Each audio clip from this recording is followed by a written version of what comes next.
The first mini-LED iPad Pro is probably one of the most heartbreaking Apple products I have ever used, because never before have I seen such a drastic disconnect between hardware and software, and that's typically the type of thing that Apple gets right. That's usually what I love about them, is how they're able to merge those two things, and how all of their software, whether it's running on a watch or a $50,000 Mac, the software is built to take advantage of the hardware equipped with inside it. And you guys have seen my rants in the past, and the main thing that causes a rant for me is when that software and hardware don't mesh well. Although oftentimes it's because the hardware is crap and not much thought went into it, this time the best of the best hardware, Apple's Swiss Army knife of devices, has been built and has been achieved with some astounding new features that I didn't even think I would want or appreciate, and yet the software prohibits it from becoming a justifiable purchase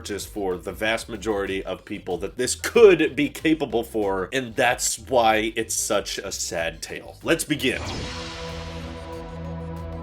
So I want to start out with the positive things and just talk about the fact that, yeah, from the outside dimensions, this 2021 iPad Pro does not look that different from my 2018 iPad Pro with an A12X chip and 64 gigs of storage. This iPad has refined this form factor with the same size display and technically the same biometrics, with now a much higher dynamic range display. The first time Apple is implementing mini-LED, and I've always admired the fact that Apple likes to guinea pig a lot of their new technologies in the iPad first. A lot of people have been asking me over the past few weeks if the new mini LED display is noticeable, and I would say that if you're looking for it, it can be. There's little light bleeding along the border, but I don't really notice that in day-to-day use. The black levels do absolutely go darker, which is appreciated with a 4:3 aspect ratio, because most of the content you're watching is not going to be in 4:3, so having those black bars be a lot darker makes the display so rich, so vibrant, and the peak brightness levels are insanely high. So to me, it's very much OLED-like, even though it's not an OLED. But the fact of the matter is, for me, this is the best display Apple has ever put into any device, because it prioritizes the high dynamic range, which is excellent, and also the high refresh rate. I'm a sucker for 120 Hz displays, and this is the first display Apple's made that doesn't sacrifice the dynamic range for the refresh rate. Now we can finally have both, which is amazing. They also are putting the fastest, most capable USB-C port, which is now full Thunderbolt on these next generation iPads, which allows for insanely fast transfer speeds that we couldn't achieve with typical USB before. And now, on top of it being their best display ever in a product, they're also giving it their best silicon. The M1 is the fastest chip Apple has ever developed, and it's still hyper efficient. You get insane CPU performance, insane GPU performance, which honestly, not very many people were complaining about the CPU and GPU speed of the A12X. This is just taking it to a stupidly high level, and now of course you can opt for 16 gigs of RAM if you opt for 1 or 2 terabytes, taking this thing well over the $2,000 price range before you buy a $350 keyboard case or a $130 Apple Pencil. So this is by far one of the coolest Apple products they've ever made in terms of hardware, and simultaneously it's definitely gonna cost you. That price is going way up, but it's still impressive to me that even if you factor in the highest storage configuration, you're maxing out the RAM, you throw in the Apple Pencil, you throw in the keyboard case, it's still less than half the price of the Pro Display XDR, despite having almost equal specs on the display front. Plus, it's a battery. You know, you can take this device with you. It has biometrics, it has speakers, and you can use it as an all-in-one computer. What's a computer again? And Apple didn't just stop with the game-changing tech specs, they also went crazy with the cameras. No, not the back-facing cameras. Those pretty much remained unchanged, although for those who care about 3D modeling software, you do have LiDAR, so mapping things in your actual world environment and putting them into an application, that can truly be taken advantage of. But they went completely overkill with the front-facing camera, which I also love. No one was really anticipating Apple to make this ultra-wide front-facing lens that follows you around, because the resolution of this lens is pretty high, so even when you're cropped in, you still look pretty good, and the center stage feature is wonderful. As soon as they unveiled it, I was like, why don't you put this on everything? How come this is exclusive to the iPad Pros? People would love this on all their Macs. People would probably love this on iPhones. Just having this super ultra wide angle lens that even when you're recording with that full frame lens looks pretty great in my opinion, and is fantastic for FaceTime calls, allowing the software to adjust depending on how many people are in there. It's just the most fun I've had using an Apple product in a long time, and it's a very simple feature. I know it's not technically very complicated, but still, it's a lot of fun, and I'm glad they threw it in there. There's not much change with the speaker quality or the microphone quality, but those are still amazing and fantastic. I use my iPad for FaceTiming above all my other Apple products. So you'd think so far that this would be a very positive review based on how much I'm in love with, you know, the best display they've ever made, the best silicon they've ever made, the best front-facing camera they've ever made. There's all these great things to say about it, so why am I giving up on the iPad Pro? What's so disappointing? Well, you guys all know, like any iPad review goes, iPadOS is the limiting factor. And that's the most frustrating part for me, because I did not want to review this new iPad Pro until after Apple's developer keynote. I was like, you know what? There's a lot riding on the software, and there seems to be a lot of people thinking that now that iPads are finally rocking Mac chips, now that iPads are rocking 8 and 16 gigs of RAM, that's insane. Apple's never boasted about RAM in iPads before. There's gotta be something coming at quadruple UDC, right? iPadOS 14 was kind of minor, barely any changes, they didn't talk about much, so iPadOS 15, this is the big one. I too was alluding to this needs to be the main focus of the event. iPadOS is holding back its current hardware the most. iOS 14 is fine, macOS Big Sur is fine. I'm in love with iOS 15 and macOS Monterey. They brought a lot of great features that I didn't know I wanted, but there were absolutely a ton of features I knew for sure I wanted with iPadOS 15, and it was pretty much like the smallest section of the entire keynote. They basically spent 5 minutes on it, and disappointing is an understatement for me, because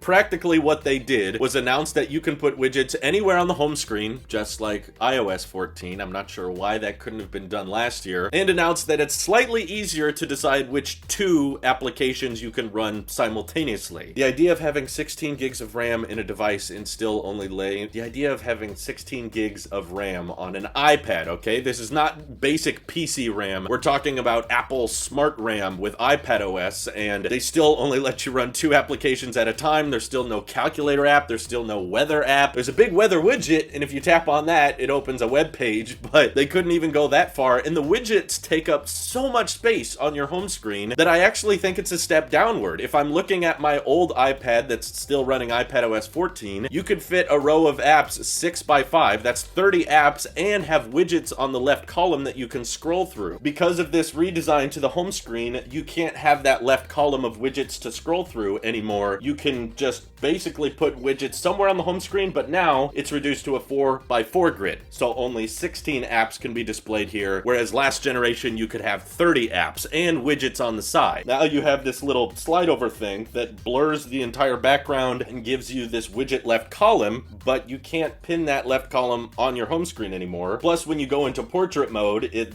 adds all of this buffer space and it displays a lot less apps at the same time, which in my opinion, when you have a 13-inch display like this that actually has a larger surface area than a MacBook Air, it's technically a larger display and it's a better display, but yet they're letting you display less information with iPadOS 15 than you could with iPadOS 14. I guess having an app library somewhat helps, but once again, I'm confused why that took a year for the iPad to get. And outside of the widgets on the home screen and the slightly tinkered split screen multitasking and some quick note features with the Apple Pencil, pretty much all of the features brought to iPadOS 15 are things we already got on iOS 15. Like, seriously, if you go to Apple's webpage, look at the developer preview for iPadOS. 90% of that stuff is stuff that was already announced on iOS 15. So way back in 2019, when they announced that iPad was going to be breaking apart from iOS and it's going to have its own new platform now called iPadOS, I think a ton of us were expecting the iPad to take a different direction. It was going to be so separate and so unique from iOS, and they were going to give it so much more in the future. It needed its own platform. But after 2 years of these major software updates, I use that term major lightly, it's like, okay, you're still basically iOS that's slightly tinkered. The main differences between iOS and iPadOS are the split screen multitasking and some Apple Pencil quick note features. Not even picture picture-in-picture is exclusive to the iPad anymore. And at this point, I don't really understand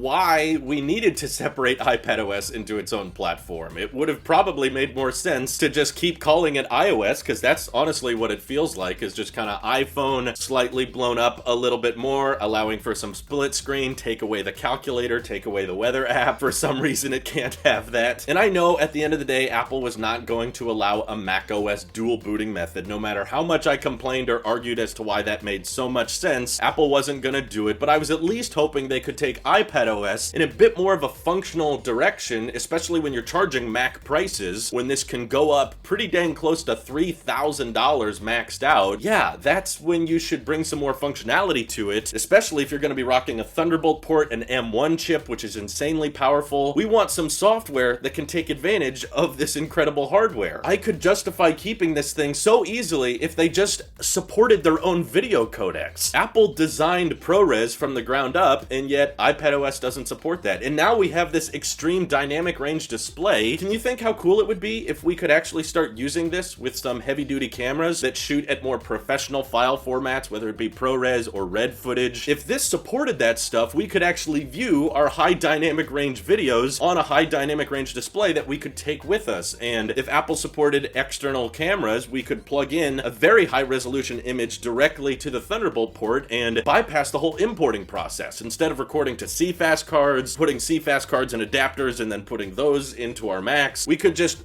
attach this to our professional grade cameras, use them as an incredibly beautiful viewfinder with great dynamic range, record videos on heavy duty cameras right into our timelines. I'm not even saying it needed pro apps, because LumaFusion I think is doing the very best they can, but the limiting factor is still iPadOS. It's not that we don't have Final Cut, it's that iPadOS doesn't allow third parties to do what they truly want to be doing. And I get it, the iPad can do some basic work stuff. You know, way back in 2015, I ran my whole YouTube channel off of the first generation iPad Pro when there was only one size back then, and it still had a home button, it still had Lightning, there was barely a Files app, and there was definitely no mouse support. Back then, yeah, you can do the basics. You can get a simple camera that has a file format that iPadOS supports, you can find the right adapters and do some basic video editing with the iPad, you can do some basic photo editing. We've got watered down Photoshop, Affinity Photo is great, Over is great. I use my iPad for video thumbnails every day, but my point is, it's been capable of doing that for years. It's been capable of doing the basics. It's been capable of, like, okay, some light video editing, some pretty awesome photo editing apps, that's great, but we've seen hardware improve, right? We've seen the silicon improve, we've seen the ports improve, we've seen the display improve now, but the software hasn't gotten much further than photo editing and some basic video editing. Even when Apple had the opportunity to add Xcode to the iPad, they're still like, no, you get Swift Playgrounds, we'll let you submit apps to the App Store, but it's still just gonna be the basics of app development. We don't want to give you fully fledged Xcode because you still gotta buy a Mac, which is gonna have a worse display than this, which is gonna have weaker hardware. It's not gonna have a touchscreen, it's not gonna have a stylus support. I just see such an amazing piece of hardware here that is fundamentally limited by the software, and I was really hoping at the last event that was going to change. Apple was going to showcase how much more the iPad would be capable of, because its software-wise remained pretty much stagnant for the past 3 to 5 years. Not much development has been made in regard to multitasking, not much development has been made in regard to what more functionality it can do. Sure, we got a mouse support, we got some cursor support, so it can act even more like a Mac, but because it's iPadOS, it can't do much more than what iPadOS is fundamentally limited by. And I've gotten into countless debates and discussions on Discord and Twitter about how, well, the iPad is an iPad, and because it's an iPad, it can't do those things. I just think that's such a dumb reason to prevent a product from becoming more than it's capable of, when it's literally just some lines of code that could make this thing the ultimate productivity machine, that could make it such a great viewfinder, could make it such a great 3D modeling piece of software. Like, imagine for a second if they did let you dual boot into macOS, and now you have access to all the 3D modeling software that's really advanced and really high-end that's available on Macs, and now you have a true depth camera system for 3D modeling, and you have a LiDAR scanner on the back. No Mac has either of these sensors. You have to use your iPhone separately or use a Mac separately to to then scan those files and then share them over to a Mac. Instead, it could be all done on one device, right? Simplicity and elegance. But because Apple's like, no, we want you to buy both, I think that results in people spending way less money on their iPads because the basic iPad Pro from last year or the year before is good enough, and people aren't going to spend $2,000-$3,000 on this thing anymore because it's hardly different from their last generation, and people are going to settle with cheaper Macs like the Mac Mini or the MacBook Air and get cheaper iPads like the iPad Air and last year's iPad Pro. So in my opinion, it's not really a money loss, it's more of just a roadmap loss. Apple just doesn't want the iPad to become more functional, and that just makes this essentially a super expensive high-end media consumption device that can do some photo editing here and there. And in my opinion, that's a missed opportunity. So I ultimately will say that if you were hoping for this to replace your Mac or hoping for this to become such a heavy-duty work machine that it could actually start doing some professional grade stuff, I won't recommend it. I'll pretty much just recommend it for artists or people who like to draw and do some photo editing stuff, but I honestly would say that the mini LED display is not a good enough reason to spend the extra money. If you can get a 2020 or even a 2018 iPad Pro on sale, that's going to be way cheaper and it's going to do 99% exactly the same thing. I wish there were more ways for you to take advantage of the Thunderbolt port and the M1 chip, but because of iPadOS, there's really not much else you can do. I hope Apple listens and eventually turns iPadOS more into just a slightly tinkered version of iOS, and I'm curious if any of you disagree. Feel free to let me know in the comments below. This is your Apple Sheep here. I'll see you guys in the next one.